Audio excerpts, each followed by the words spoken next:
stuff here. He usually calls me britches. Yeah, britches. Now, let's not spread that around too far. I call Dakota drawers and her britches. Don't tell Dakota that.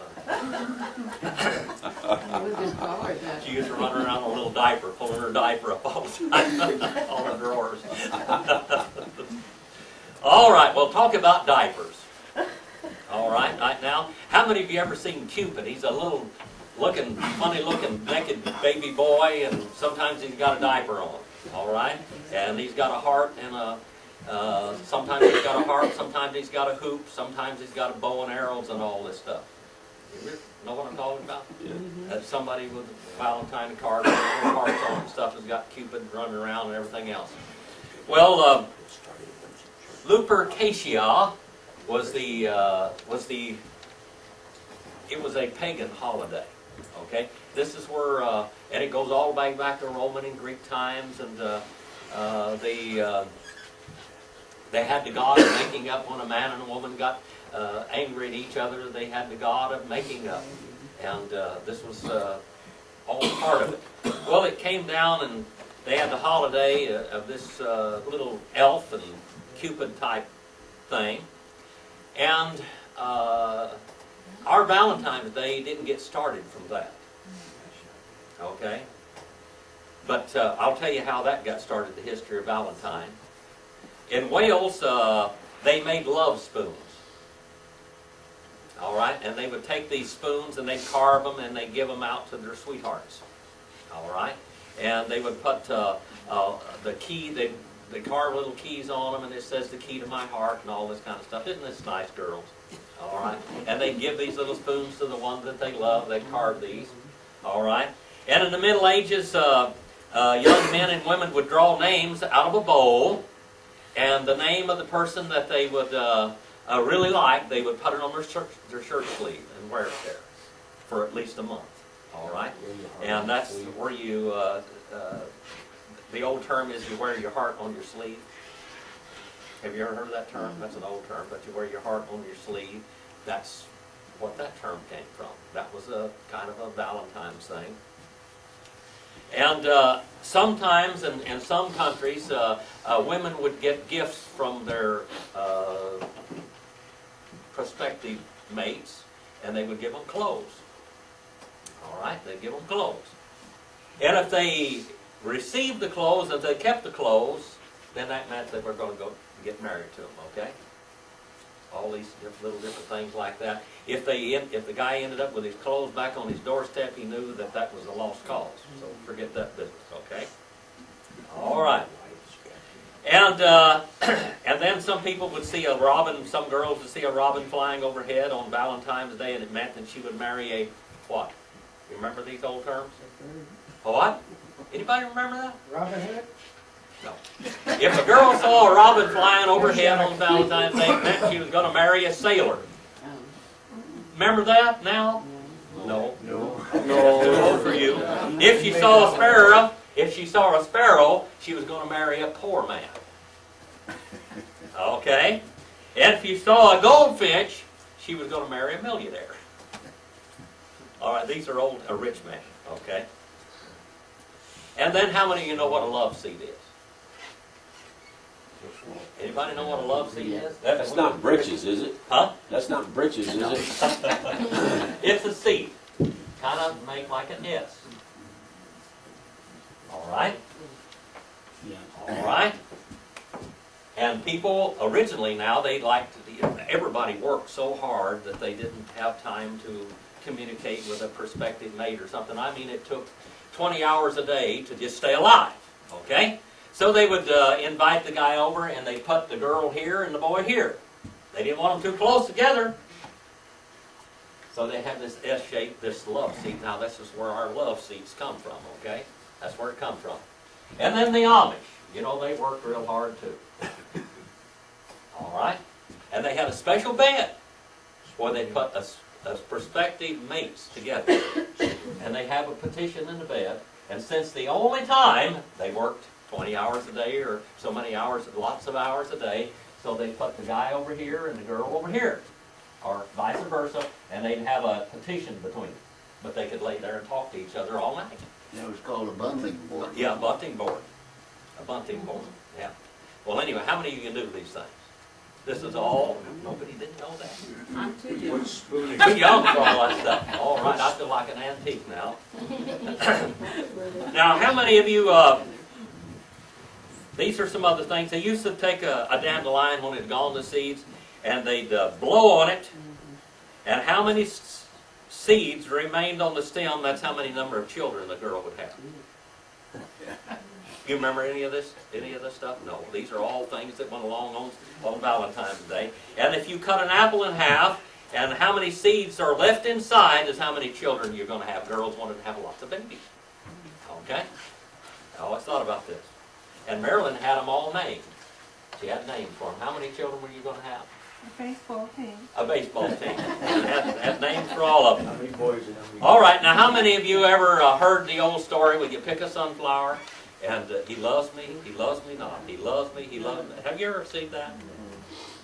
Okay, these are all things that we did on Valentine's Day over the centuries, okay? Now let's go back and let's see the real figure, okay? All right, Valentine, a guy by the name of Valentino actually lived. Okay, not this movie star Valentino, not Rudolph Valentino, but a guy named Valentino. He was a Baptist, by the way. So was St. Patrick. The Catholics made St. Patrick a Catholic saint, and they made St. Valentine a Catholic saint, but the only problem is they were Baptist.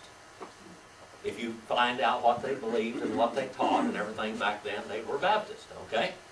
Matter of fact, all primitive Christians were Baptist. How many of you took church history from me? Some of you. All right. There are all the websites you can study all that as you go. Well, Valentine lived, he died about 268 to 270 AD. Okay? Now, he was a pastor in Rome. And there was the Claudius II, emperor of the Roman Empire. He had a lot of wars going on all the time.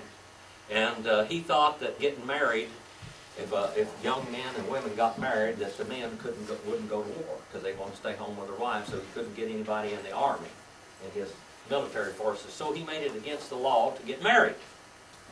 Kind of rough on a guy and girl, isn't it? Who did this, Jim? What? Who did this? Claudius II. Oh, bless his heart. Saving all these people all on hard knocks. Huh? Alimony, child support. Anyway, so he said it was against the law. Well, you have to really realize back at this time, marriage wasn't by the church. There wasn't any law, any certificates to get married. But usually, as in the rabbinical society, or even American Indians, they would stand up. The man or the woman would stand up, and the brother of the bride. In my family, Elatika was my great-great-great-grandmother. She was a Chickasaw girl.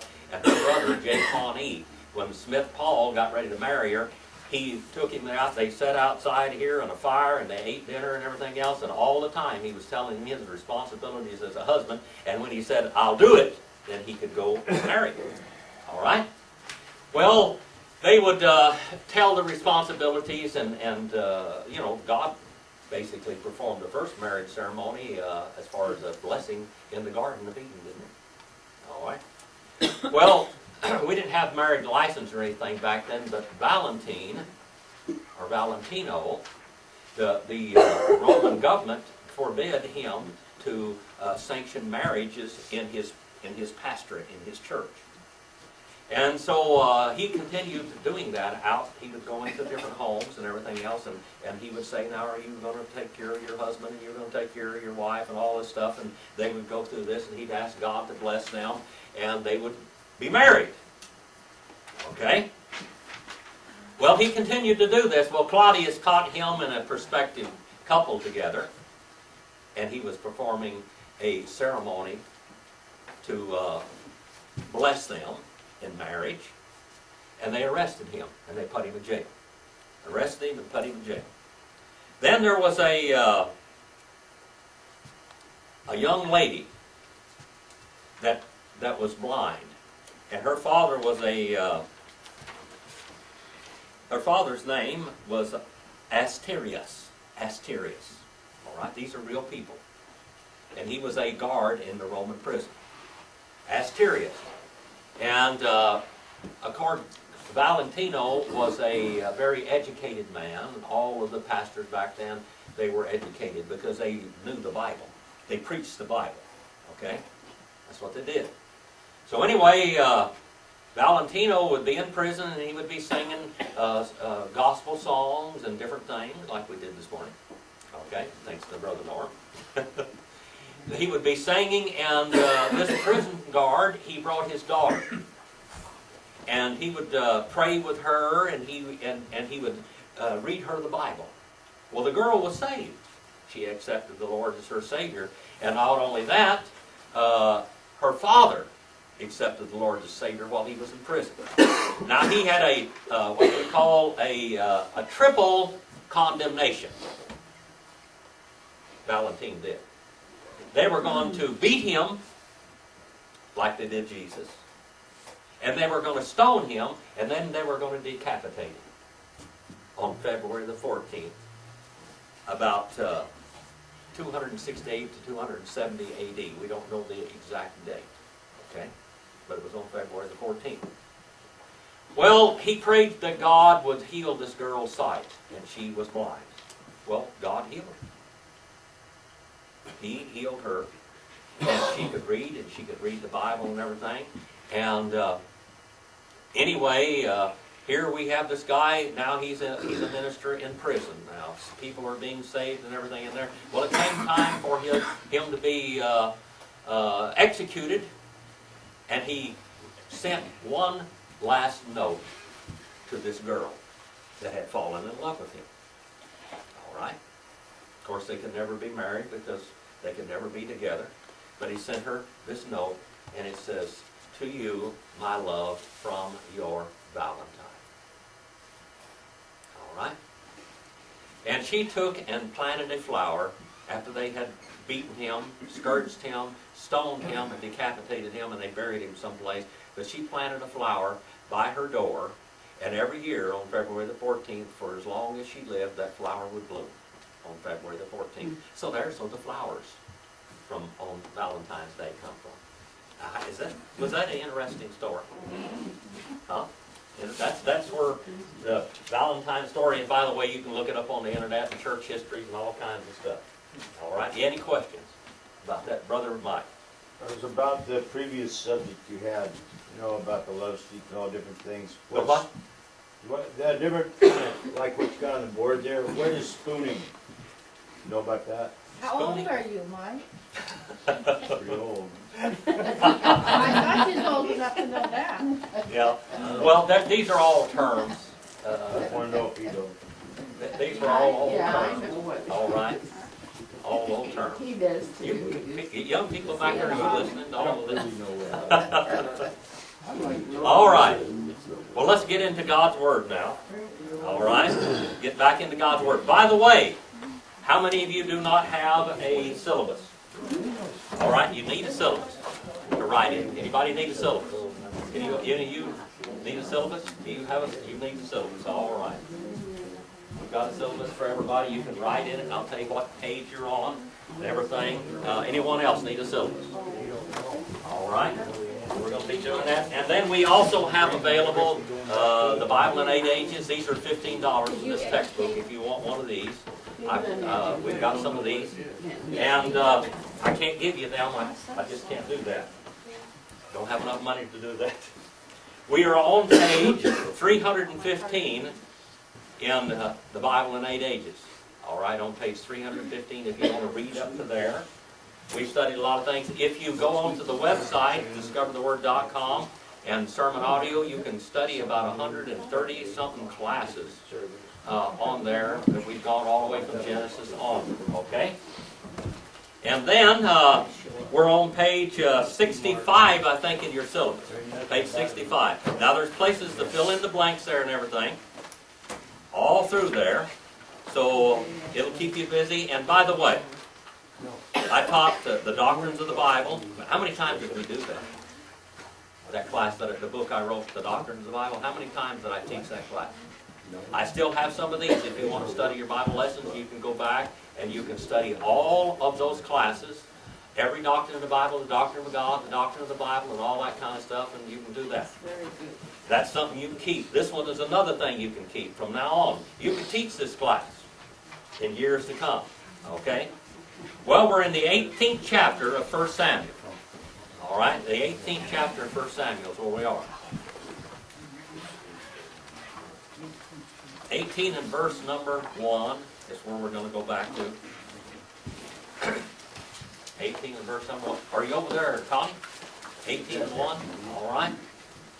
And it came to pass when he had made an end of speaking to Saul that the son of Jonathan was knit with the soul of David, and Jonathan loved him as his own soul. Now here we have, I talked a little bit about this last night, these are brothers by choice. These two have chosen each other to be close to as far as brothers.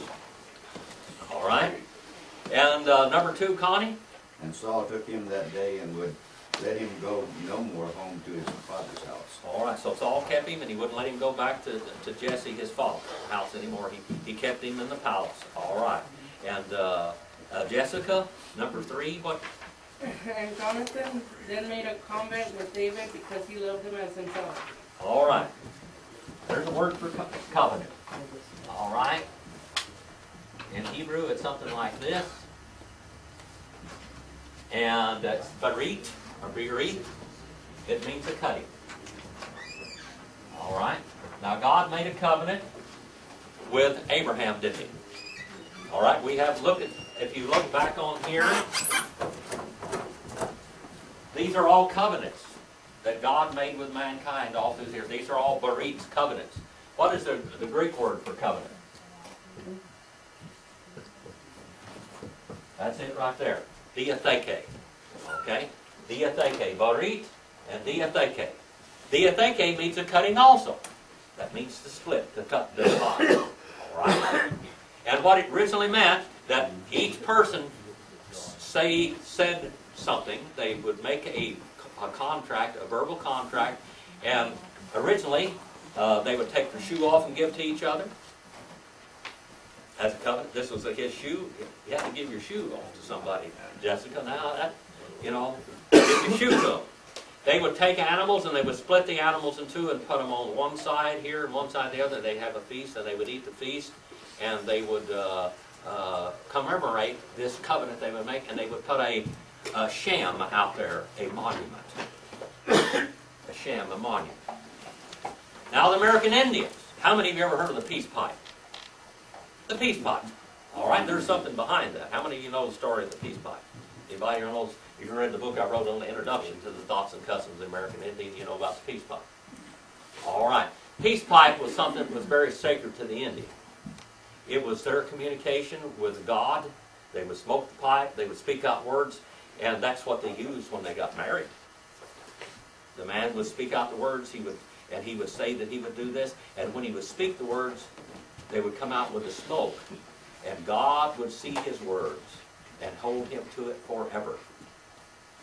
So they would take the pipe, they would offer it in the four directions, and the earth, or the sky and the earth, and they would smoke the pipe.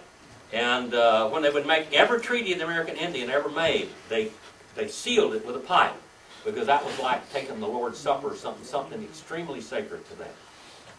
And you could never break that covenant.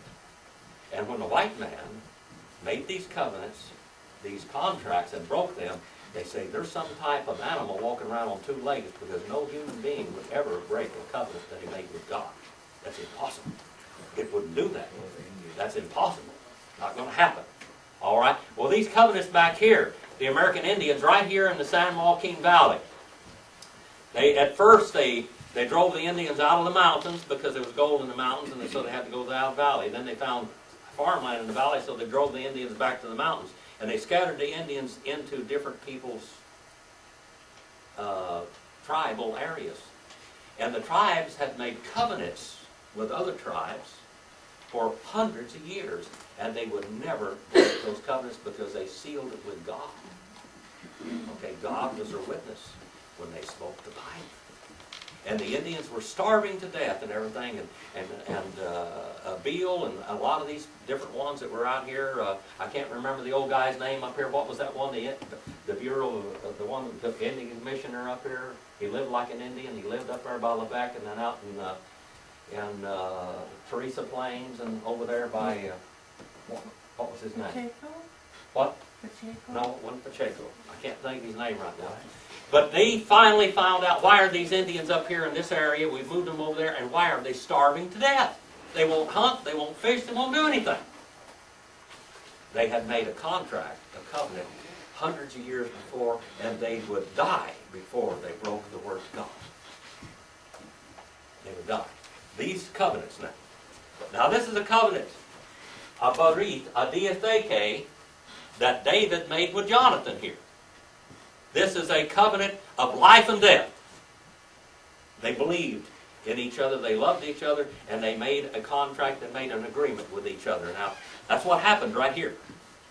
This is one of those, I will shed my blood for you covenants. Okay? I'll give my life for you. All right? The blood brothers among the Indians, when a man chose another as a blood brother or a brother by choice, he would give his life for him. If they ever had a battle and they saw the brother down, he would go in and risk his life to save that brother. All right? And if he got home, then they got the double humpback bowl. It was a pipe that had two places for tobacco in it, because he had saved the life in battle. All right? If he got killed, then he would raise his family and his children and take care of his wife as if his own. Well, this type of covenant men have done among all kinds of people. Here we have it among these Jews, these two young men, David and Jonathan. Okay? And it said in verse 3, and Jonathan made a covenant with David because he loved him as himself. All right, so now, as I've given you these histories of this, we know what we're talking about. We're not talking about homosexuals here or anything like that, like the homosexual community will say today. This is not how they loved each other. And that's what they claim. That's what they claim. That is not what happened here. I just want you to know that. All right? Who And claims that? Who what? claims that? The homosexuals. They look in the Bible for every kind of an excuse that they can. All right? To act like they do. And Jonathan stripped himself of the robe that was on him and gave it to David. Now, what kind of robe do you think that Jonathan had on him, Brother Mike? A royal robe, saying that I am Saul's son. I am an heir to the throne. So he took off this his royal garment and he put it on David. All right? With his armor, including his sword and his bow and his belt. And David went out wherever Saul sent him and prospered. Why do you think he prospered? Because God had anointed him and God was going to protect him. And this was God's king. This was the man that was going to be the king of Israel. And when Jacob was blessing his sons back in Egypt, he said that there would be a king. That they would come out of this line. That this was the line where the king was going to come, the king of Israel. And then Israel wanted a king like the rest of the nations, and they said, give us a king. God wasn't ready to give him a king yet because David wasn't old enough. So they asked for a king, so God gave them what? Asked for Saul. And that was a mistake. They had rejected him as being king. He had a kingly line because through the Messiah, God would become related to the human element of mankind through this heir, through David. So that's very important. I want you to understand that when Israel asked for a king, Israel was going to have a king because God had promised a king to them. He would come and inhabit, and he would be the King of kings and Lord of lords. Jehovah Adonai Ha-Adanim. That's the term in the Hebrew Bible. Jehovah. Well, I can just reach right down here and get one of these things. Thank you, David. Jehovah. Jehovah means what? What's Jehovah mean? All right? That's the term right there. That's the Hebrew word for it. All right? Jehovah, he who shall become. Adonai. All right? Adonai means what? Lord. It means King of Kings and Lord of Lords, our Lord. Ha. Ha in Hebrew is what? That's the term right there. That's what it looks like. What is it? The.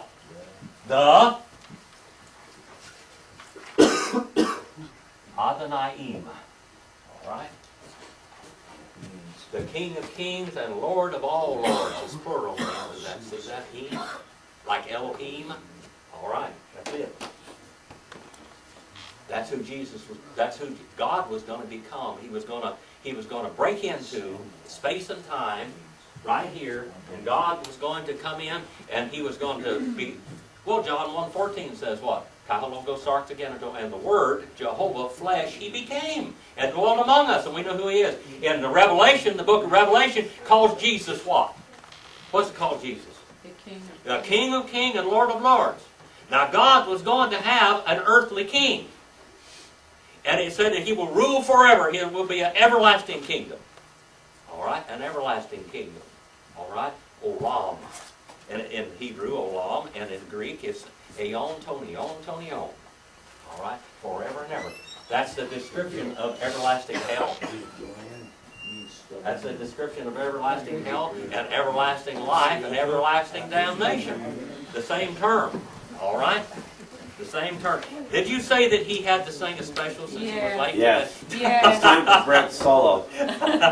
We'll get it later. All right, let's go on. Let me let you slip by, Brett. All right. Let's go on. We're in the 18th chapter. All right. God always was going to have a king, but they wanted to usurp and put their king, so God gave him a king called Ashtor Saul. All right. You give him a physical king. They gave him a physical king, and that king was rejected. And he found his king, which he was going to come to the loins of this person. Jehovah would be born into the human family through the loins of David. You go back into the last few chapters of the book of Genesis, and you find how Jacob promised and blessed his sons that this would happen. All right? He would be going to be a lion of the tribe of Judah.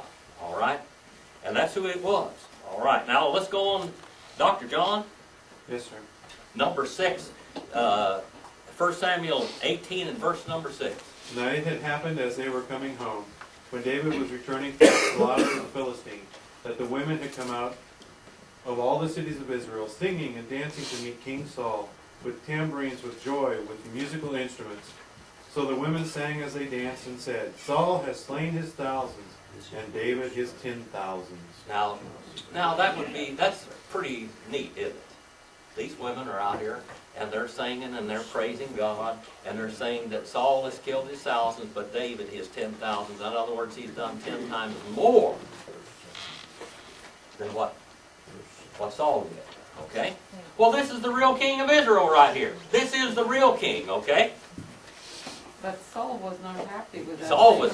Now, well, let's go find out what Saul says here, Sister Andigo, number 8. Then Saul was very angry, and the saying displeased him. It wasn't very... He was very... He became... Remember that word, haya, he became angry. All right? He became angry.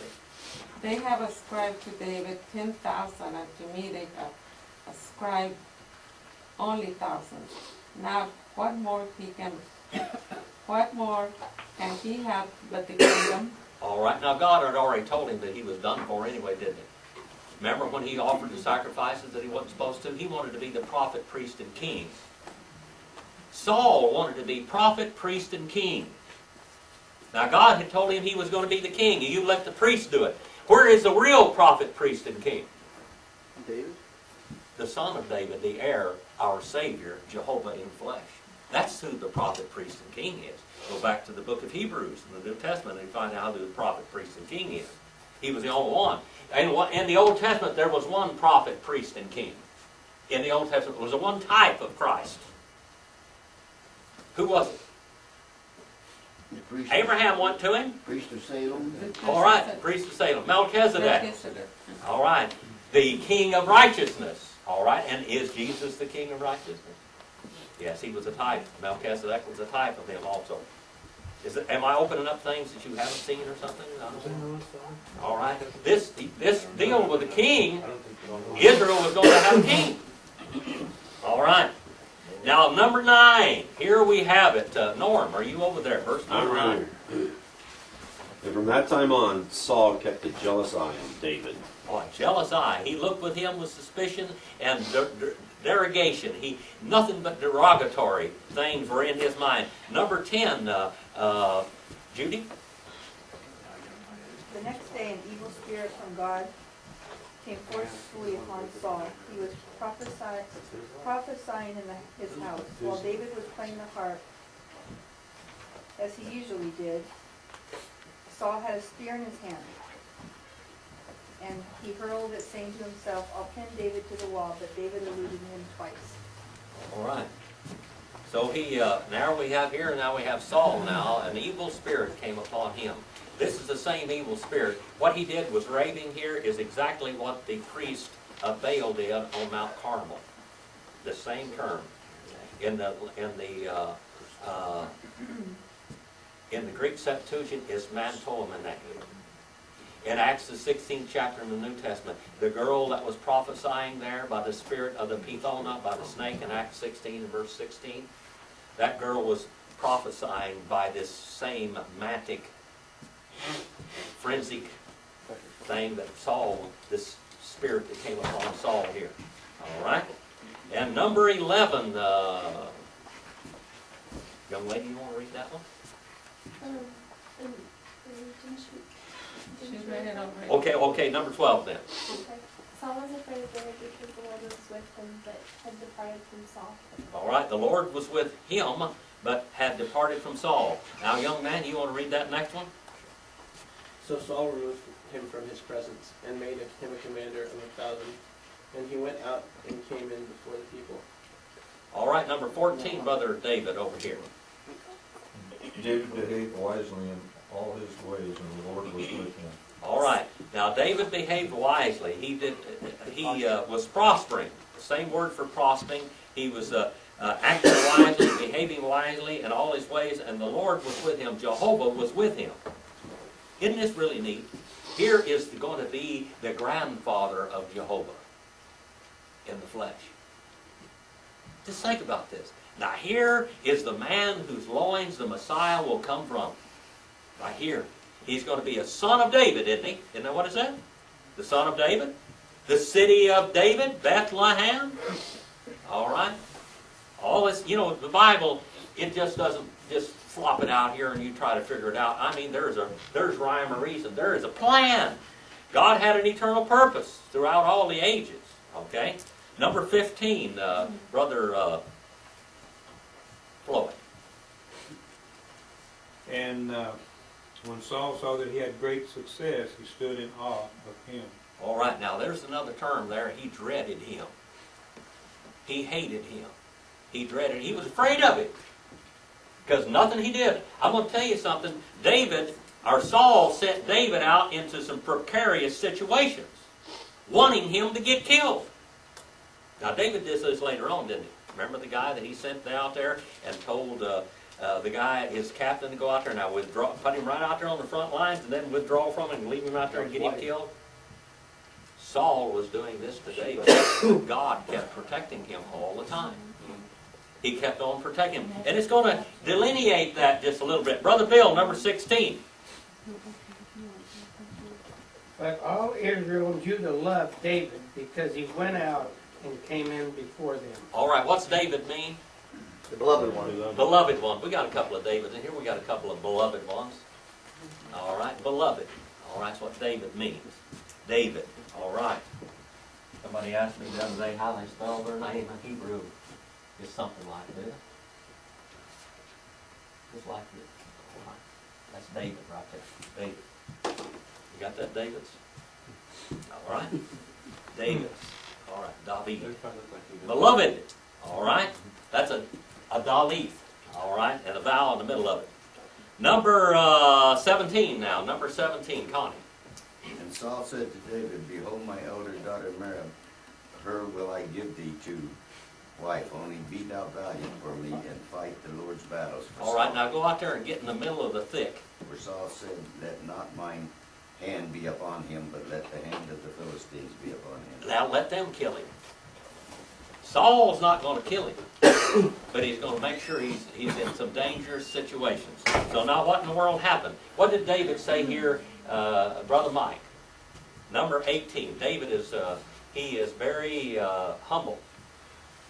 But David said to Saul, who am I, and what is my life, or my father's family in Israel, that I should be the king's son-in-law? All right, he said, I'm not worthy of that honor. So it came about at the time when Merab, Saul's daughter, should have been given to David. She was given to Adriel, the Meholathite, for a wife. All right, so he gave her to somebody else. He didn't really want to give her to him, did it all, did he?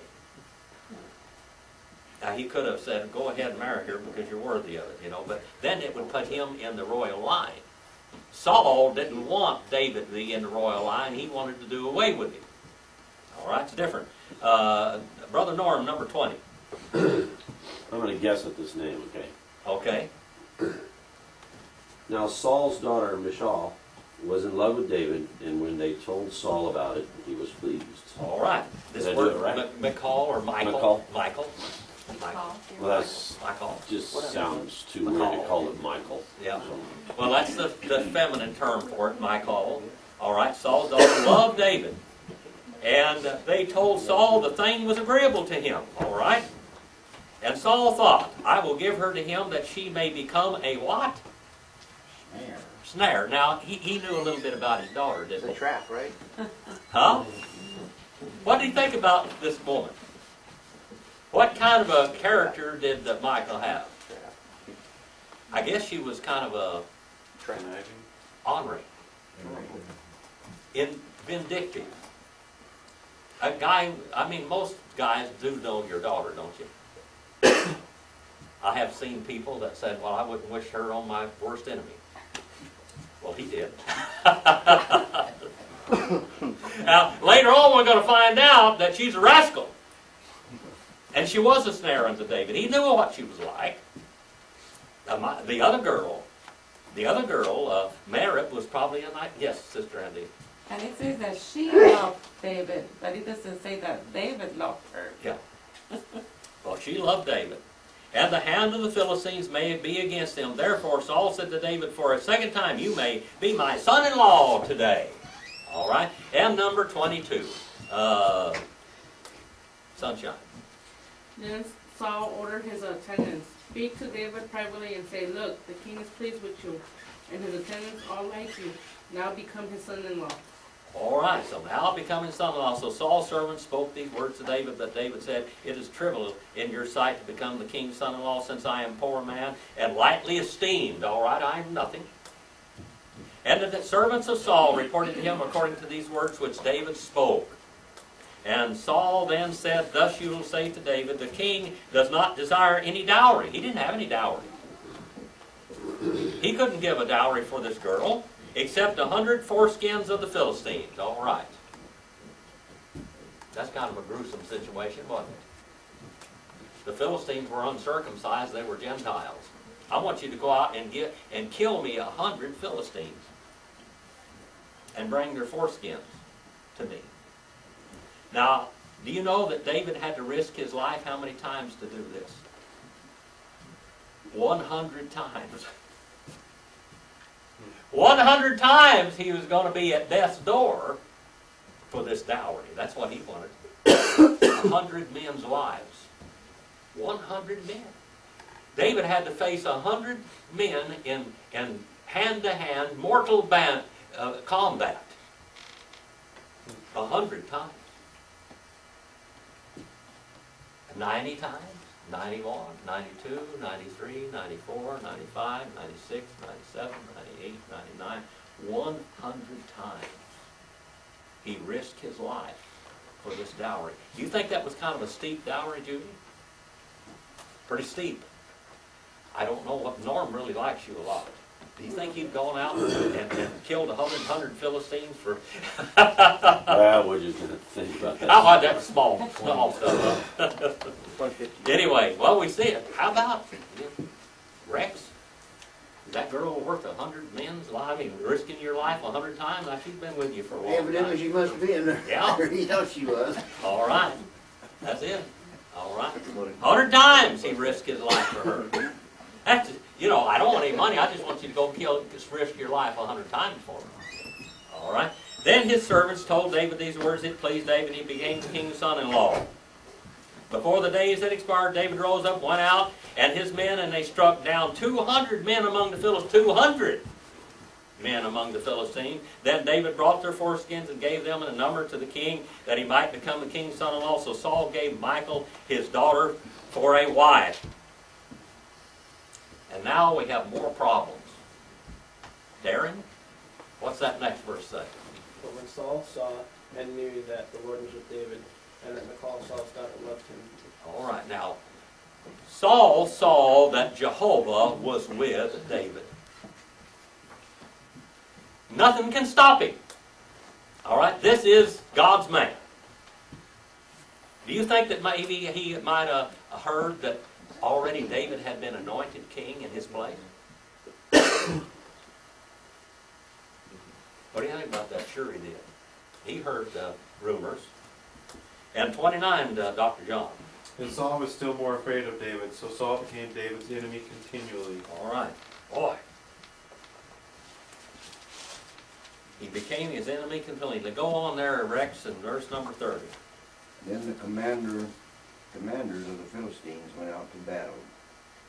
And it happened as often as they went out that David behaved himself more wisely than all the servants of Saul, so his name was highly esteemed. No matter what he does, no matter how Saul tries to kill David, you know, when you're in dangerous situations, people become brave. That's when that's when they stand out. And David was an exceptional man. And the reason why David was an exceptional man, God had marked him to be the king of Israel. I've said this a few times.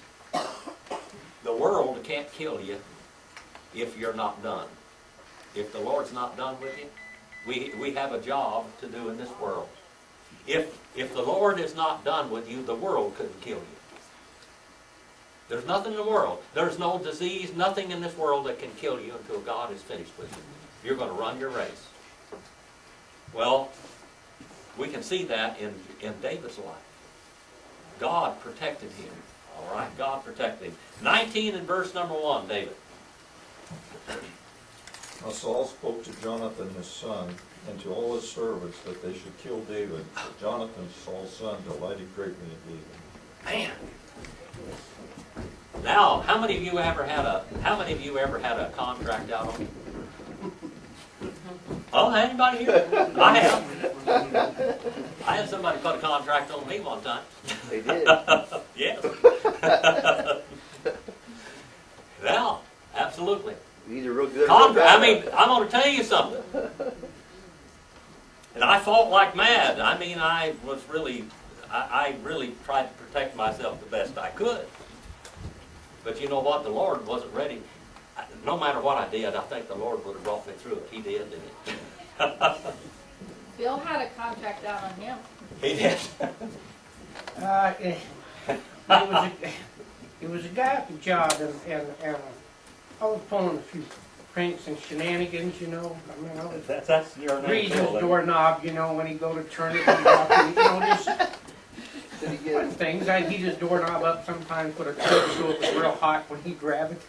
Well, a lady came in one day and asked, was Bill Hawkins work here? And they said, yeah, they are. And she had a pie. And I thought, Dwayne, you know, you could send pie. I thought, Dwayne sent me a pie. Next thing I know, I got a pie in her face. And now, Harvey has never in his life, if something, people are dying laughing, Harvey will grin. If you're rolling in the ground, Harvey, his stomach actually went up and down that day. She hit me with the pie. That was a contract. I had to quit. It cost him $25, but he said it was worth every nickel. All right. Well, when you have a contract down on, I'm gonna tell you something, I know, it's been done to me. That's a scary situation, all right? But David, let's see what happened here. So Saul told Jonathan his son and all his servants to put David to death. But Jonathan, Saul's son, greatly delighted in David. All right? And number 2, so Jonathan told David, saying, Saul, my father, is seeking to put you to death. He's got a contract out on you. Now, what do you think he was going to give them if somebody killed him successfully? All right? Stay in a secret place and hide yourself. I will go out and stand beside my father in the field. And where you are, and I will speak to my father about you, and if I find anything, then I'll tell you. And Jonathan spoke well of David to Saul his father, and said to him, Do not let the king sin against his servant David, since he has not sinned against you, since his deeds have been very beneficial to you. And he took his life in his hand and struck the Philistine, and the Lord brought him with a great deliverance for all of Israel, and you saw it and rejoiced. When then will you sin against innocent blood by putting David to death without a cause? Saul listened to the voice of Jonathan, and Saul vowed, As the Lord lives, he shall not put him to death. And then Jonathan called David, and Jonathan told him all these words, and Jonathan brought David to Saul, and he was in his presence as formerly. When there was war again, David went out and fought with the Philistines and defeated them with great slaughter, so that they fled before him. And now there was an evil spirit from the Lord on Saul again, a demon spirit. He was sitting in his house with his spear in his hand, and David was playing with a harp in his hand. And Saul tried to pin David to the wall again. But he slipped away out of Saul's presence, so that he struck the spear in the wall, and David fled and escaped that night. Now, here we have, now we find out that Michal is going to protect David. She's going to put the household idol. You know what kind of a people, this was, Jehovah was supposed to be their God, wasn't it? But evidently they had a household idol. And she puts this idol, it's as big as David evidently, and she puts it in bed and puts a rug on his head. And says he's in there sick, so they go in there looking for him, and she deceives her husband. Michal, this is the kind of girl that Michal was, all right? We're going to start there this next week in the 20th chapter, all right, in the 20th chapter. Thank you for your attention. Do you have any questions? Yeah, any questions? Why is there error? What? I was messing with you, Jim. Huh? I was going to say, why is there error? I was going to mess with you. David had hair again. You put some hair on top of this idol, all right? All right. Anything? Brother David. We'll start there. By the way, read in your book up to this point. Now, we're going to kind of skip along. We're not going to study everything. I'm going to hit the highlights of this as we go on. And then we're going to study the temple. The temple. How many of you ever studied the temple? The temple. With you, Jim. Oh. The tabernacle. Oh, the tabernacle. We're not talking about the tabernacle. You're talking about the one the Muslims are in now? temple. The Muslims are The in? temple represents the church in the millennial reign of Christ, and we'll see that The as dome? we look at it. The temple. Yeah. The temple of Solomon. Okay? The temple of Solomon. David. Okay, on our announcements today, next Saturday, they're going to do